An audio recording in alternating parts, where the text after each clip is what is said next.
Now, Mystery Theater.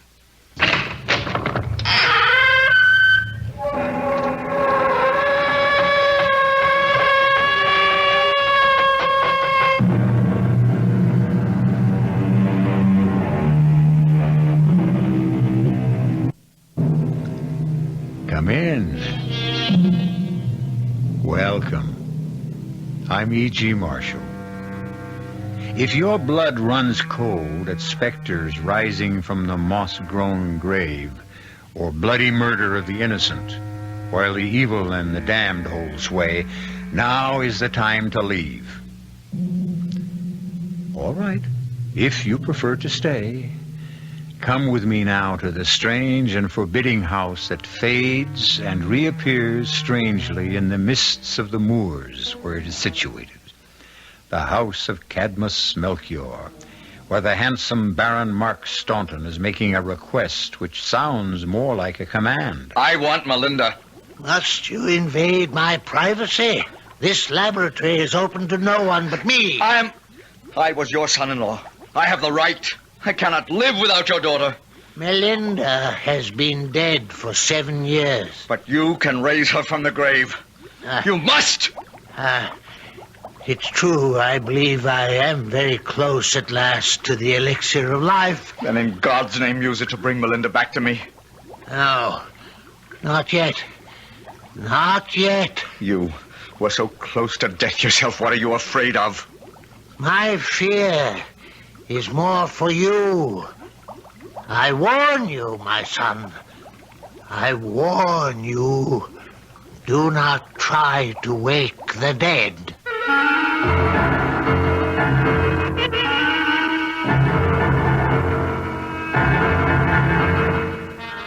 Our mystery drama, The Spectral Bride, was written especially for the Mystery Theater by Ian Martin and stars Michael Wager and Joan Loring.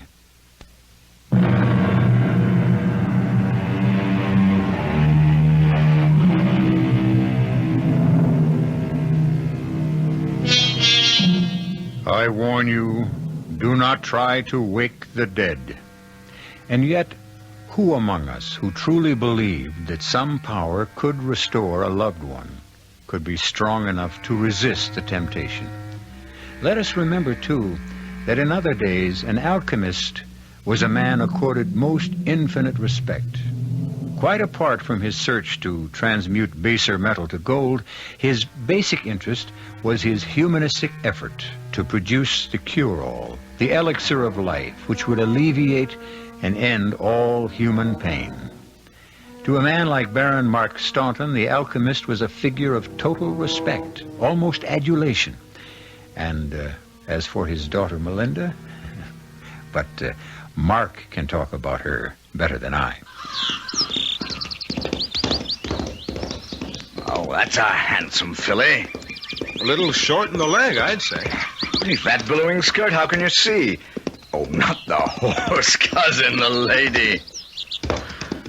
Look at her take that wall. Beautiful. Oh, I'll grant you the lady has a firm hand and an admirable seat. But she's a wild one, and highly selective. Ah, so you've made your own advances and gotten your knuckles whacked? Cousin Mark, if I didn't have a natural fondness for you, I could resent that. Particularly since it's true. But it goes a little deeper than that. How so? I am scarcely a man to be ridden by superstition. I distrust all philosophers, dreamers, astrologers, and most of all, the alchemist. All right, I won't argue, but must the alchemist's daughter pattern herself on what her father thinks? I couldn't figure out what the alchemist's daughter thinks or believes. She is too much for me. And like a good soldier, I know when to retreat and when to accept defeat. But how am I to find out what she thinks or believes? Or what she's like? That's simple enough. I may not have measured up, but I am still welcome at their home. Can you take me there? Soon? When? I don't know why I retain any family fondness for you. Your insistence on not going home without a bag full of grouse has kept us so late, the afternoon mists are already clouding the moor. It might be best to ride to Mantra Manor till they blow away with the setting sun. Mantra Manor? The center of your heart's desire. If Professor Cadmus Melchior is out of his laboratory and in a good mood, we may even enjoy some good mulled wine. What about his daughter? Shall we meet her? That will be strictly up to the lady, who has a mind of her own. Does she also have a name? Her name is Melinda. But if you'll forgive some friendly advice, she's as hard to gentle as your own stallion was. Melinda. Not the way the name sounds. What's in a name? But if it's your wish... It's more than my wish. I know it as well as my name. Ah, it's my fate! Let's go!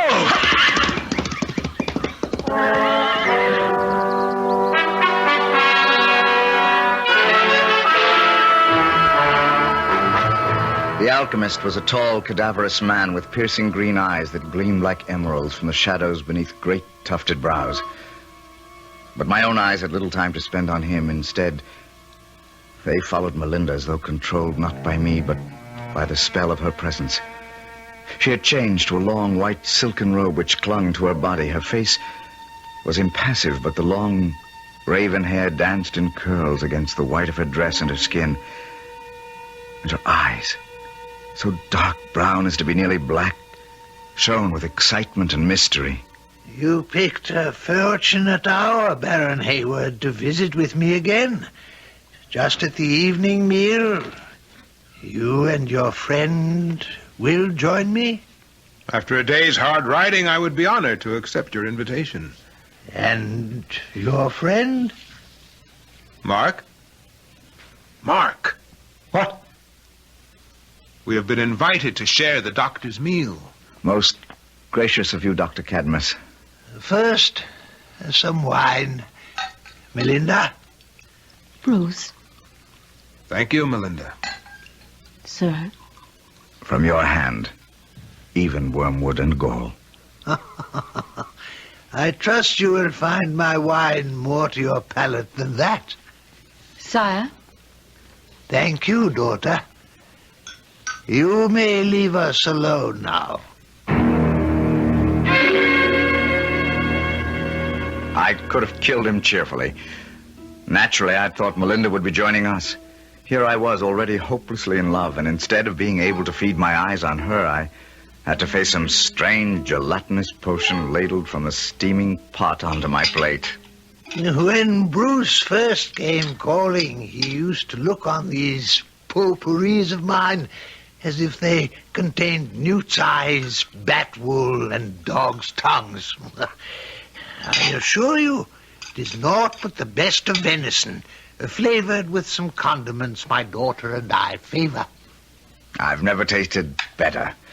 And I speak for the wine also. Your taste, Doctor, is impeccable in all things. But does your daughter not join us for the meal? My daughter leads her life like a cat. An untamed one, may I add. And especially with this visit, I think she feels there would be less strain with her absence. Mark is my cousin, Doctor. He knows Melinda did not choose to marry me. Does he also know that I was against the marriage? No, sir. Well, I ask why. My cousin comes of a long and honorable line, and his wealth and position are secure. I know no finer man. I will not speak for Melinda.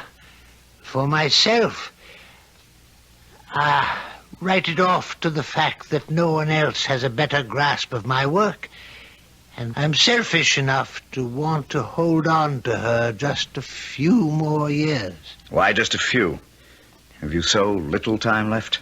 My death is written in the stars.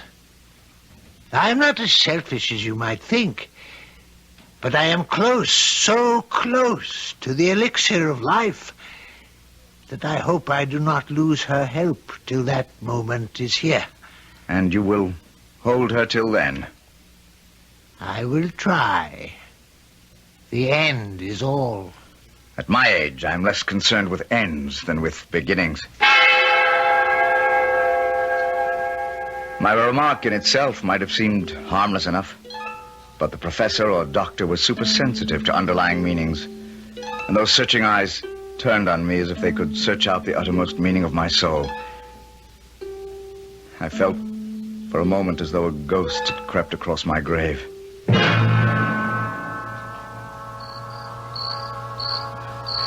Thank you for your hospitality, sir. You are welcome, sir. I apologize only for having no household staff. All my slender resources go into my experiments. That's why I had to ask Bruce to go fetch your horses. I should have gone with him. I lingered only in the hope of bidding good evening to the Lady Melchior. And I held you only to suggest that you forget Melinda. I'm afraid that would be an impossibility, Doctor. I was afraid of that. You object if I try to call on her?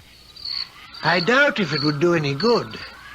But my daughter is her own mistress. I can only caution you Caution is for old men, Father, not for the young. Still, I am here in its name. What do you mean? The mist lies like a blanket on the moor. Even Bruce, as well as he knows the way, could not find it to the town, let alone Sir Mark. I have made up beds for both of them. They must stay and be our guests. For myself, I accept gladly. But perhaps Dr. Melchior... No. Melinda is right. It's as dark as a witch's pocket abroad. And unseasonably cold for these old bones. And besides, who am I to stand in the way of fate? Go in, Father, dear. I shall see our guests settled and safe. Settled. But safe? God's will be done. I shall see you in the morning. Good night, Father. Good night, Dr. Melchior. Well, Sir Mark, shall we walk together to the stables and tell Bruce he need not saddle the horses? Or to the end of the earth and beyond. Or to the end of the earth and beyond. But we should tell Bruce. Of course. If you'll lend me your hand to lead me the way. Come. It's beyond all reason, wild, improbable. But since I first saw you take your horse across that stone wall... There's a gap in it not 3 feet away from where I went over, but I wanted to be sure you noticed me. How could I have missed you? Bruce might have wanted you to. I know about you and Bruce. But there never was anyone more honest and true-hearted, and he loves me like a brother. I think it would be very hard for anyone not to love you. Even you? It's scarcely seemly for the maid to make the first declaration. Does it have to be put in words? The moment our eyes crossed, you knew. I love you from the present dark to tomorrow's dawn. And all tomorrows. From this first moment to the last. To the grave and beyond. You don't even know me. And teach me to learn. It will not be hard. For I love you the same.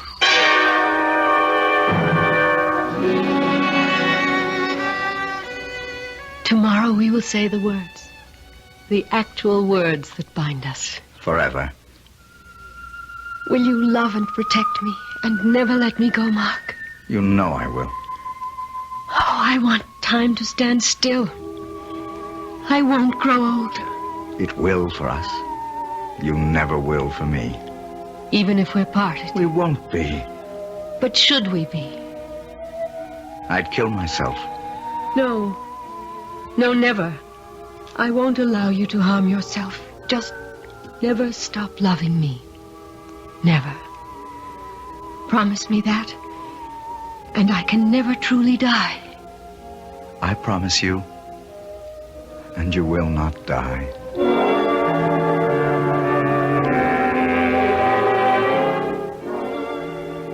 We were married and lived 6 months in such a state of bliss and absolute love that not one solitary thing, not even a vagrant thought of any world beyond us, intruded on our paradise. And then, one day, out riding. I think your love is cooling. It needs reviving. Remember the first day you saw me? Feel this fan ablaze?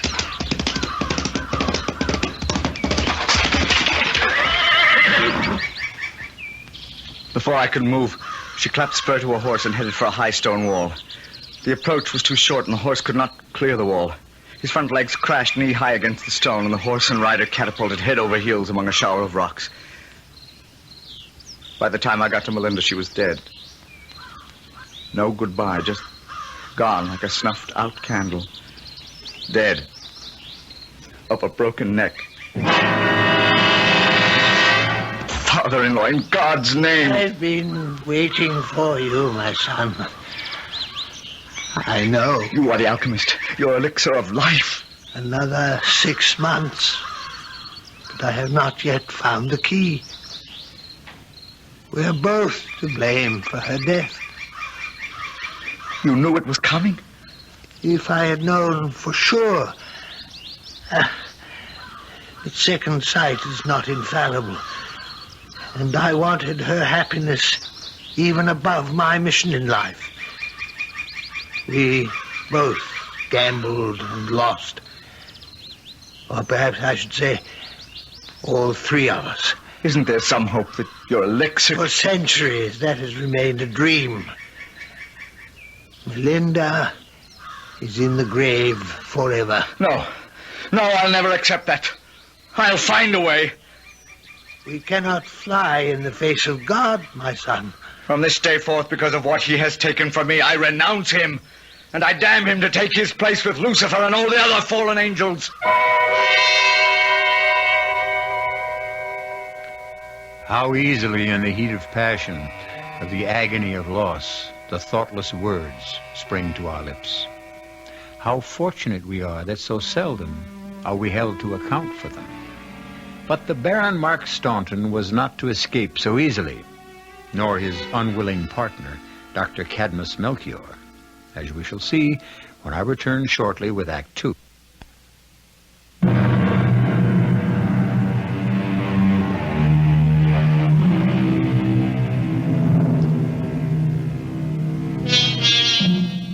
Time, they say, heals all wounds, particularly if one is in the early 20s. And loneliness was far from Baron Mark Staunton's natural estate. Indeed, the extent of his physical estate made it incumbent on him to be married and to produce heirs who would maintain the line. And so, within the year, he had married well, unlike his cousin Bruce, still a bachelor. Darling, why so pensive? Oh, I was just thinking of poor lonely Bruce. I swear he enjoys our children more almost than we do. I hope that isn't so with you. It certainly isn't with me, Mark. Oh, Anne, my lovely wife and mother. No man could ask for a fuller, richer life than I have. You find me a satisfactory wife? You have all the love I have to give. Why should you question it? It's foolish, I know, but every time Bruce comes to visit... What? Oh, I'm ashamed of myself, really. But it brings her to mind, and I ask God to forgive me for what I feel about a young girl who met a sad death so early. We have never talked about my first wife before. I must be growing older or more secure. But I do love you so. Which makes us a pair of doves. Thank you, my love.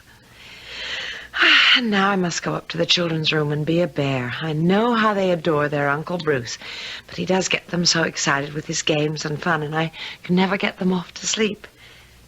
I'll send him down. As I stepped to the fire to stir it up, somehow that simple exchange between a comfortably married man and wife had evoked another picture. That wild, tempestuous, selfish passion of 7 years ago.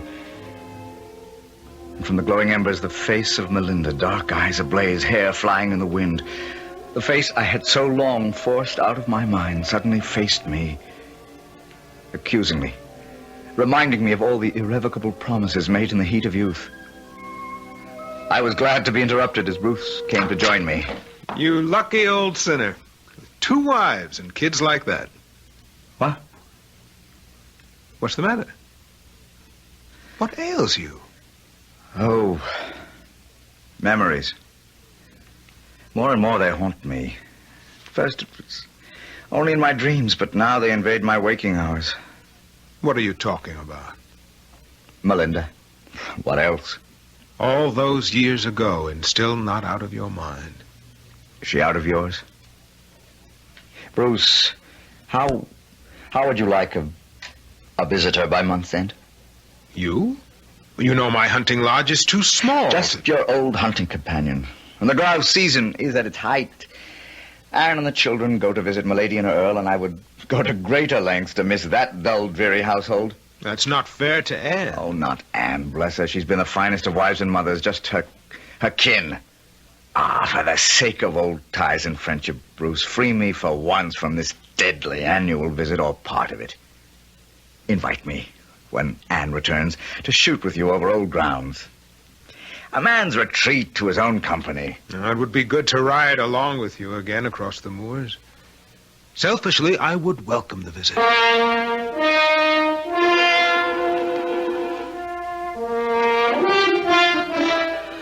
whole month?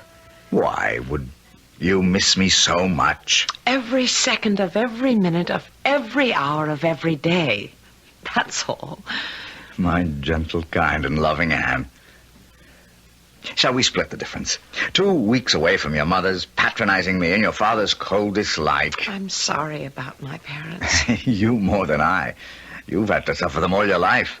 I know how much you've taken from them, and I hate going just as much as you. I go only for the children's sake, and because I owe them some respect. But I don't blame you for not wanting to be there. So go with Bruce, and be free for a little while. But meet me halfway, just 2 weeks. I may be longing for all 3 of you before that and return. I hope so. At least that you miss us. And no ghosts will haunt you from the past. Ghosts? Well, didn't your first wife come from nearby Bruce's lodge? She did. And after 6 years under the ground, she is surely dead enough. And you know me well enough by now to know I hold no traffic in ghosts.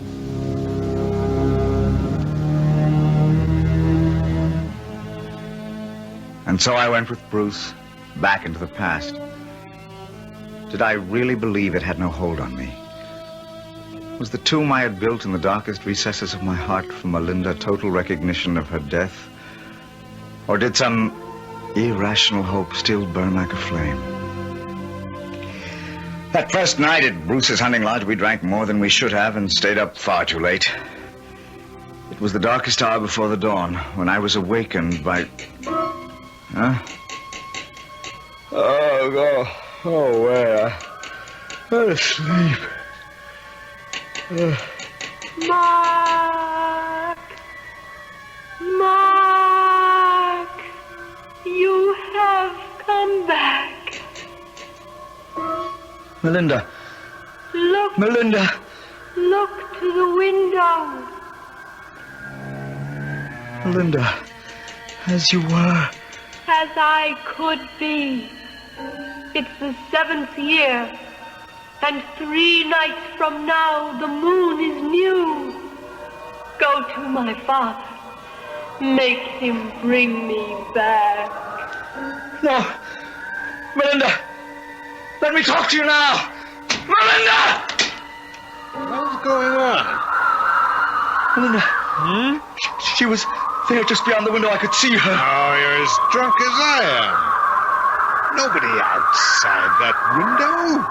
It's 30 feet to the ground. There'll be no hunting tomorrow. We're due for heavy rain. Oh, my head is splitting. Let's both go to bed and sleep off our carousings. I could ask for nothing better than that. But whatever sleep I had was fitful because, as Bruce had predicted, the rain came slanting down and the black clouds lay so low across the moors a man might have reached and touched them from the back of a tall horse. At last I could stand it no longer. I had to face the magnet which had drawn me back to my past. I looked in on my snoring cousin, breakfasted on black bread and brandy, and saddling my horse, rode for the alchemist's isolated home. Suddenly, it was 7 years ago, and I almost expected Melinda to appear out of the fog.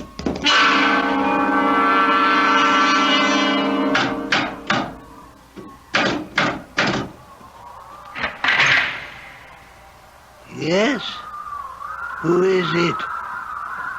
You don't recognize your own flesh and blood? All I have ever had of flesh and blood has lain mouldering in the grave for 7 years. I'm not so close then, I admit. But I was your daughter's husband. What? Why should you return at this particular moment? Oh, first, come in. 'Tis foul weather. And chill enough in here. Alone, I cannot tend the fires and watch my experiments. What brings you here? Melinda. You are married, with a wife and children. What does Melinda mean to you anymore? My heart, my soul, my only real reason for being. What I was died with her. What I am is a dream I live. A dream no longer worth living, especially after last night. Come to my laboratory. It's the only place where there is warmth. What do you mean by especially last night? I saw her. Where? Outside my window. It's a Bruce Hayward's lodge. The sleeping quarters are on the 2nd floor. It was but a dream. I tell you, she or her spirit was there. She sent me here with a message. What message? That this was the 7th year, and in 3 nights the moon is new. She bade me tell you, bring her back. No. I cannot listen to her plea. Why not? What do you know of science, any of you? The weary hours, the years of failure, and the curse of failing hope. The need for direct experiment and the lack of subjects to try it on. And beyond and deeper than that, the right, whether man has the right to meddle in the affairs of God. That means you have found the elixir. I didn't say that. You must be close. Close, yes. Close. And little hope of being closer. My age, and there is no more money. Why not try it on yourself? How do you suppose I have existed these past years? On the elixir? One person doesn't create proof. I can make so little, but I think it has sustained me. Then can't it do the same for Melinda? That is so different. She has been dead for 7 years. But you can raise her from the grave. You must. Reflect on one thing. If she could be brought back from the beyond, you are hers forever. Be aware now that if I could bring Melinda back, you would never be rid of her. This marriage would be for eternity, forever, till the graves all open wide and the dead revive on Judgment Day. What you are risking here is your immortal soul. If I must, I must. So be it. The time will never be more advantageous. Meet me alone by the gallows tree, and I will transport you from there to the grave where Melinda waits for you. And me. But I warn you, if you value your life, do not keep our appointment. Do not try to wake the dead.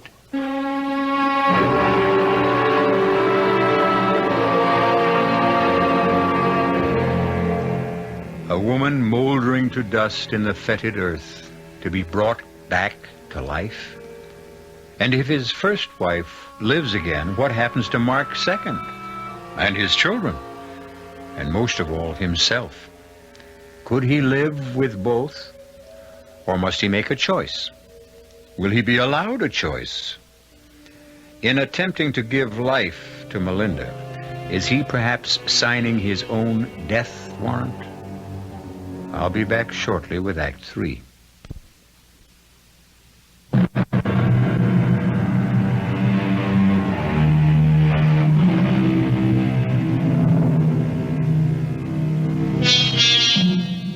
It was the poet Swinburne who said, "We thank with brief thanksgiving whatever gods may be, that no man lives forever, and dead men rise up never."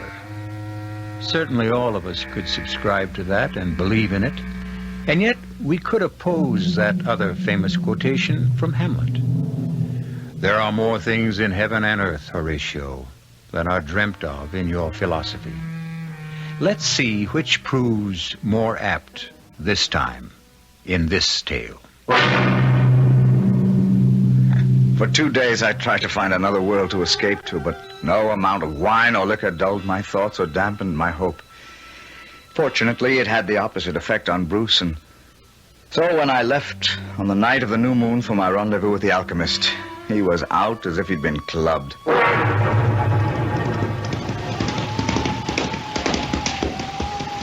Mark?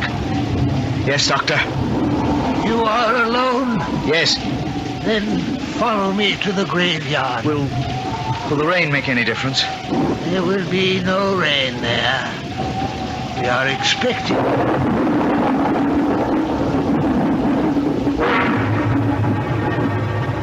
The old man was right. From the moment we left the gallows tree, the rain had stopped. And high above the scudding clouds, the fingernail of the brand new moon appeared and disappeared as if pointing straight at us. Come with me to the grave.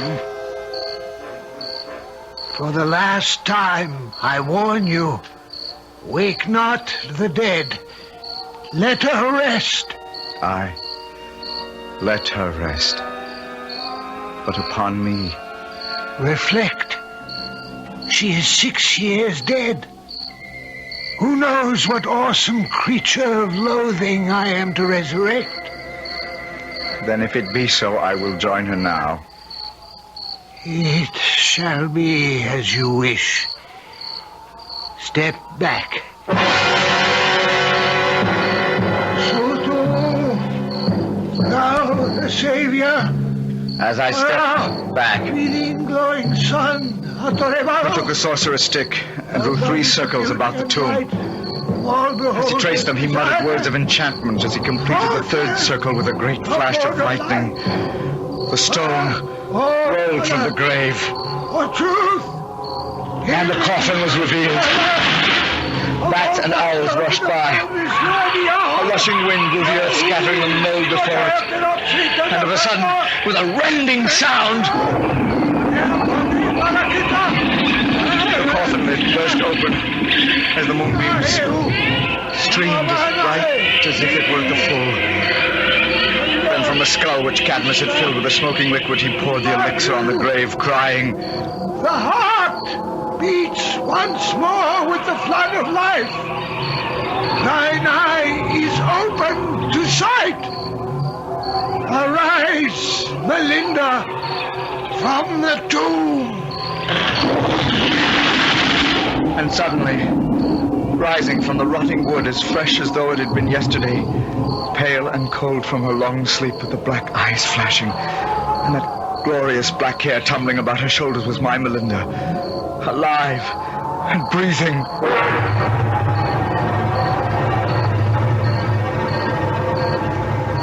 Thank you, my beloved doctor, for restoring her to me. My last act, my last warning. We should have left the dead in peace. May God forgive me.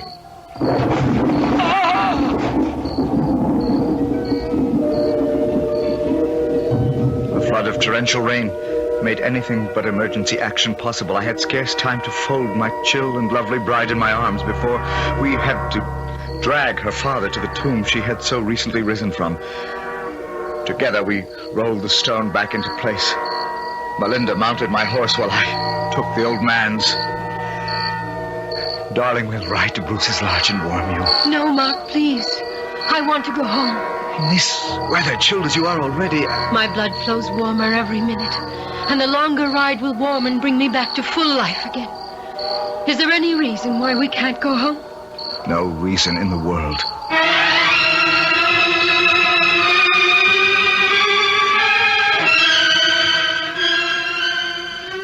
Beloved, you're so cold, so cold. How could you expect the chill of the grave to melt so soon? Shall I take you to my bed and warm you with my body? Too soon for that.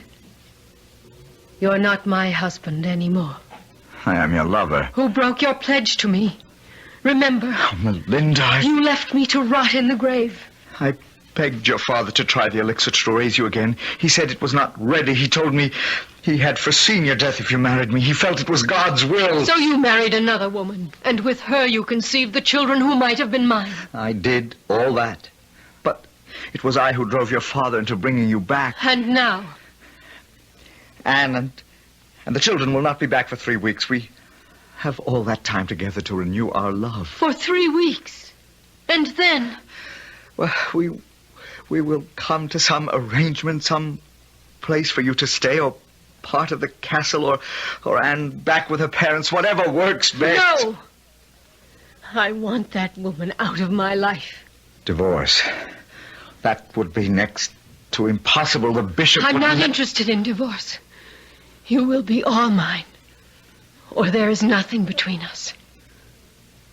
She would have to die before she'd give you up. Then let her die. Her time has come.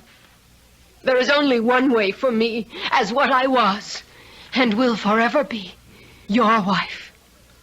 Alone. I was warned. I should have known, admitted it. And I was trapped. I loaded my pistols and mounting my horse rode for my father-in-law's house. And Anne. I had no clear idea of what my intent was. I was mad, of course, and possessed. I had to have Melinda no matter the cost. And Anne was in the way.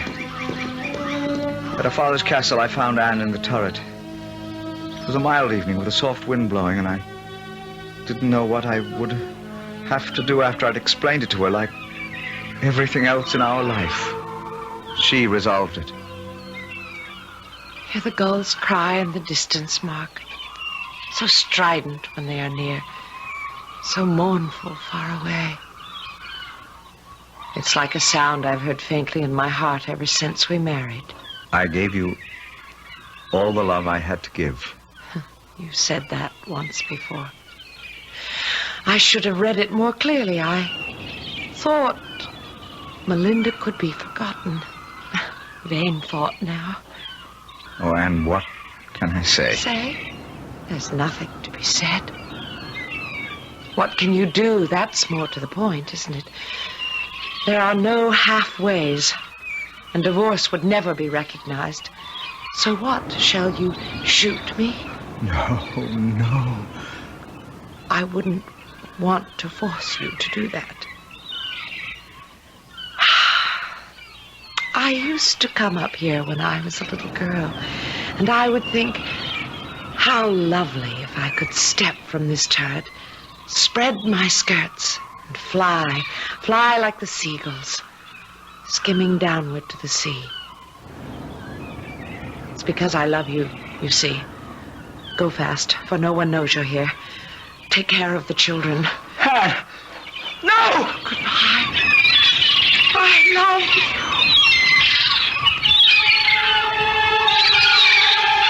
She was gone before I could reach her. Her skirts spreading like wings, but too weak to hold her up against the crags below. How long do you decently mourn a wife? Certainly more than 3 short weeks. But Melinda could not shake her chill, and the roses, once so bright in her cheeks, seemed fading, and the luster of her hair and eyes dimming. To have her in my bed, she must be my wife, and I felt that only I could bring her life again. To save her, anything was worth it. The censure of my neighbors, the sullen resistance from my servants, even the disgust from my old friend Bruce. Oh, I'm as mad as you are to stand up with you at this wedding. I cannot live without her, Bruce. Was there ever such a wedding? At least don't take your pistols to the altar. I carry them everywhere I go. No one believes I did not push Anne to her death. There is no one, perhaps save you, who would not like to see me dead. You and Melinda. Oh, God, look at her in that white veil and pure white dress. Was anything ever lovelier? I was drunk with love and undeserved happiness. The ceremony went by in a daze until at last I turned to put the ring on her finger. In sick horror, I gazed at her hand. A skeleton's hand. The jointed bones with their shreds of desiccated flesh disintegrating in my hand. With a cry of agony, I stepped back and whipped the veil away from her face. Two socketless eyes looked blindly at me from the crumbling skull. Then, slowly, her whole frame collapsed inside the beaded dress to a pitiful heap of empty silk. Melinda was gone, and there was only one way I could join her. Mark! Take care of the children. It was all foretold. The alchemist knew only way Melinda and I can be with each other. It was Cadmus Melchior the alchemist, who knew it as a philosopher, and yet was as weak as Mark, who was only a man who loved too well. We cannot fly in the face of God, and I warn you, do not try to wake the dead. Such is the story of the Spectral Bride. I'll be back shortly.